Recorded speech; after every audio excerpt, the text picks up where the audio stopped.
not to get hyperbolic, but no, Jimmy didn't have a good day. It was a lot of balls behind, a lot of balls batted down, balls dying. Like we kind of talked about, Jordan and I were talking about in practice. And this is always in between the numbers. He's pretty efficient at that. When it got outside the numbers, he falls apart. And I think that's something that we've seen.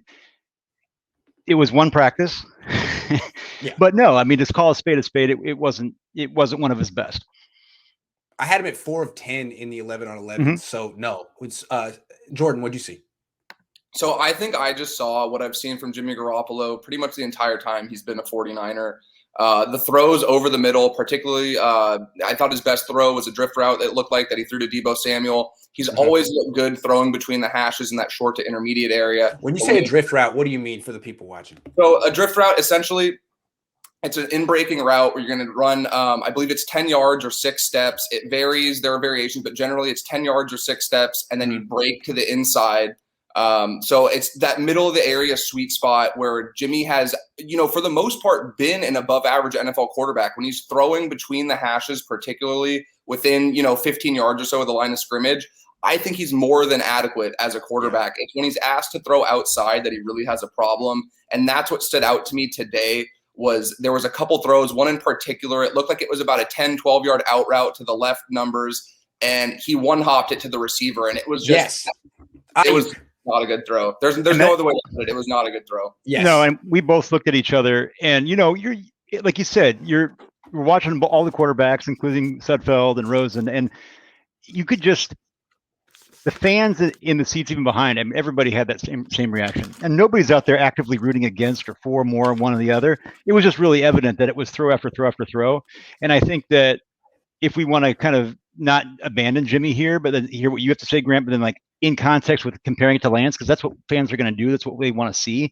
And it's what some people are kind of a little reluctant to get into, is that Lance wasn't without his hiccups, but the mistakes that Lance may have made, I actually felt like oftentimes there were receivers that kind of failed him a little bit, and then his mistakes weren't something that were going to kill the team. They were going to result in turnovers. And he can afford to make those mistakes with the skills that he has, with the way the ball flies off his hand. We'll see how he go ahead. Yeah, we'll talk about Lance next. I just wanted to put a bow on Jimmy real quick. Like, people talking about him like he's improved. And I think it's important that we're like letting fans know exactly what, like, he's still Jimmy Garoppolo. Everyone talking about Jimmy Garoppolo and Mohamed Sanu like they've had this rebirth at 30 years old. No, you've seen a lot of Jimmy Garoppolo. You know what to expect. He throws off his back foot. When he has to throw outside the numbers, the ball dies. He doesn't even really attempt throws down the field.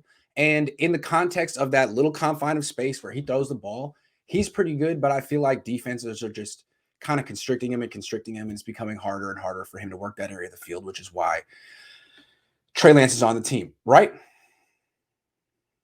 More or less?